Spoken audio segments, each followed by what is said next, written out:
How about some Week 15 reaction? Boy, there's some crazy stuff happened yesterday. Easily, for my money, the most unpredictable week of the year in college football, which is not shocking considering how deep we are into the season, how many post-game or how many preseason goals are out the window, how many postseason goals are out the window. And so let's start in Miami because that was one that got sideways in a hurry.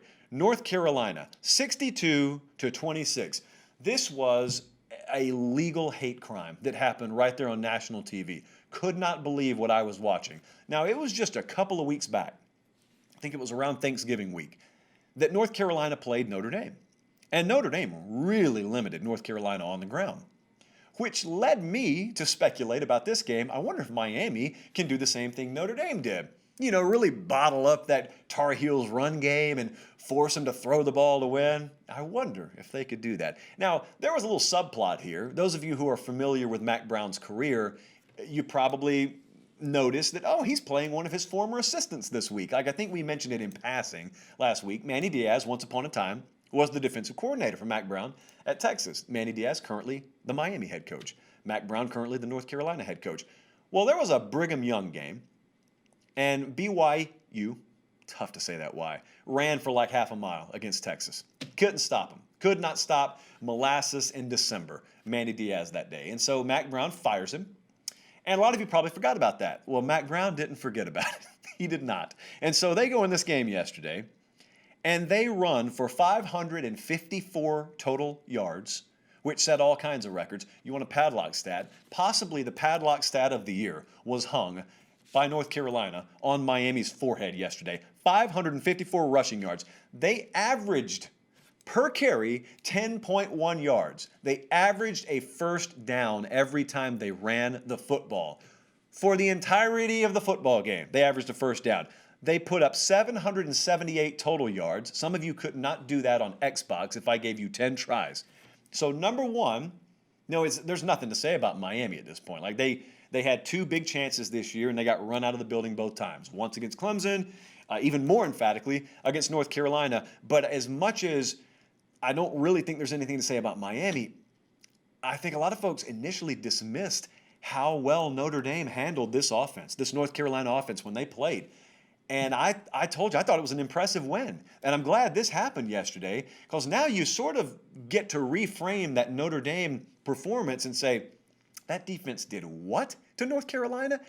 And now we get to frame it within the context of what's coming this Saturday, the ACC championship game. Clemson's favored by 10. We're going to break that game down on Tuesday's show. Clemson may very well win the game. They should be the favorite. They're the better overall team, I think. But I think you are sorely mistaken if you believe that the mere presence of Trevor Lawrence is going to enable Clemson to run up and down the field at will against Notre Dame. I don't think that there is a team that they're going to play, at least until the playoffs, maybe, that's going to do that. Maybe not even in the playoffs. Notre Dame is a very good team. They are a very sound veteran defensive team. So you may beat them, but you're not going to do it raining all over them like you've seen Clemson do in the past, and like you've watched Alabama do to teams this year. Like I think a lot of folks believe, well, now that Clemson has their quarterback, it's going to probably them versus Notre Dame look a lot like Bama versus A&M. It's not the way that's going to be, I don't think. So congratulations to Mack Brown, because I'll tell you, the second point that I took away is they can weaponize this game. They can weaponize it in recruiting South Florida. They can weaponize it in establishing and entrenching the culture that they want to entrench there because they needed their own big-time win this year. Like they didn't have that program definer, and they kind of got it here. And the other thing they can do is it's the overall identity. Like that's what they want North Carolina football to be. They want you to be scared that they're going to embarrass you. Doesn't matter where you reside, South Florida. It doesn't matter if you're in Boston College. They want you thinking that way, and they got you thinking that way now. And now you got to build on it. They're recruiting very well. You got to continue to build on it. Georgia, speaking of building towards next year, beat Missouri 49-14. You know, Georgia, you got to give some credit here too, I think, because they came out of that Florida game. All the initial preseason goals are out the window, and they hit the reset button.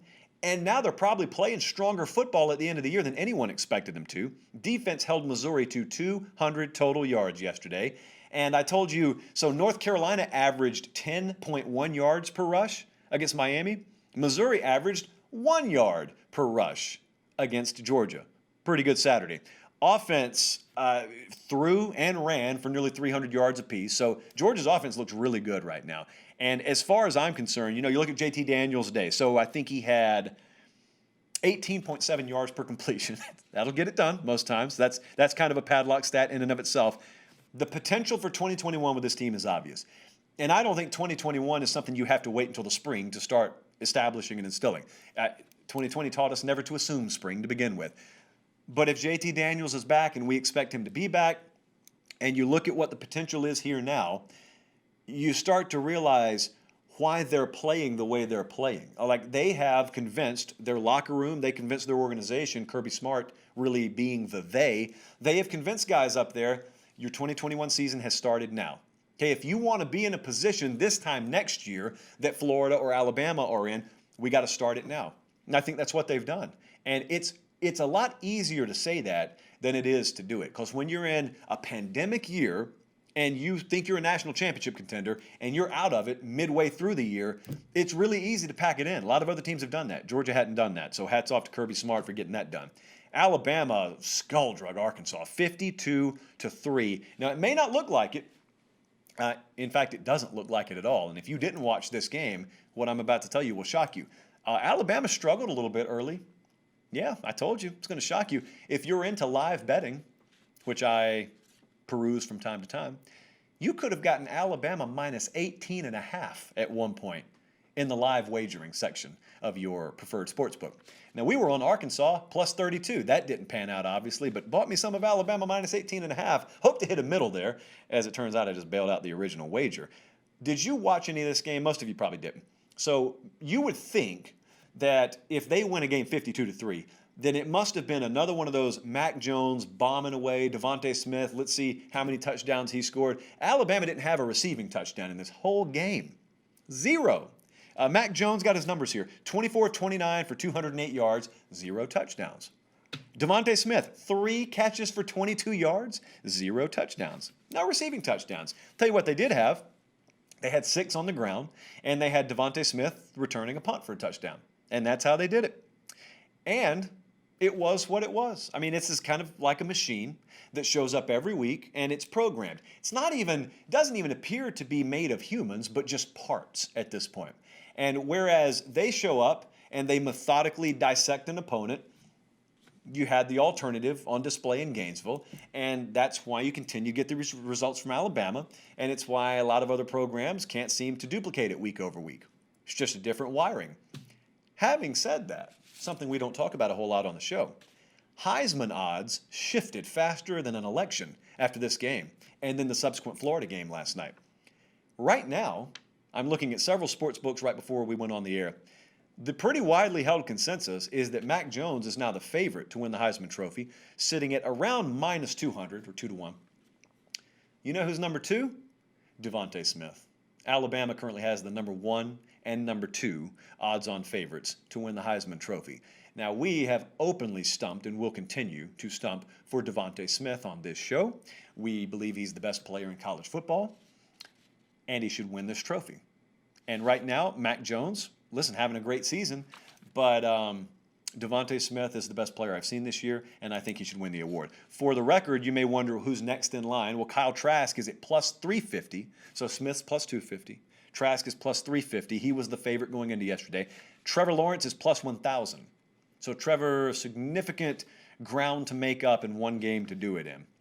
And as for the West Coast, I wanted to hit this really, really quick because I know there's a certain network out there telling you that the winner of this game has right at a 50% chance to make the playoff, which, as we all know, is absurd. But we still need to congratulate Southern Cal. They beat UCLA 43-38. The jerseys in this game, sometimes people start saying things and then other people start repeating it, like a clapping seal. And I think it's ridiculous. But what everyone else thinks about this game, I think it's probably the best opponent-on-opponent color combo, just when it comes to jerseys, that you see. I'm a big fan. And so, what about the game? Well, Southern Cal's down 35-23 entering the fourth quarter. All hope appears to be lost. And then here they come. Not only do they come back, they win it in the final seconds. They covered, for those of you who care about that, because that's what great teams do. Good ones win, great ones cover. And here they are. They're undefeated. Now, as it turns out in the Pac-12, what feels like a season that's just started is now over, and they are, what are they, 4-0, 5-0? And so they are off to the Pac-12 championship game. Now, that's great. It's certainly unexpected. In fact, I've gotten more out of both of those teams than I expected this year. But let me please inform you. The University of Southern California does not have better playoff odds than Clemson. There is nobody who would wager actual money on that nonsense. Southern Cal, if they win the Pac-12 championship game Saturday, is not going to be in the college football playoff. Clemson, if they lose Saturday, is probably not going to be in. But if they win Saturday, I can certainly tell you they will be in. And to ever try and sell anyone on the idea that this team, Southern Cal, is sitting at 50% to make the playoff and Clemson is under 50%, you know what? I'm not going to insult your intelligence trying to explain the math. It is absurd. So, having said that, congratulations to Clay Helton and Southern Cal, because this was a season that was going to be used against him as the final straw that breaks the camel's back out there. Well, you can't do it now because he hasn't lost a game. He's gone full Herman Boone. Someone walks up to him behind the stands pregame, Clay, lose a game and they'll fire you. And he pukes, and then he goes and he runs the table. And now they got to play Groveton for the state championship. And so congratulations to Clay Helton.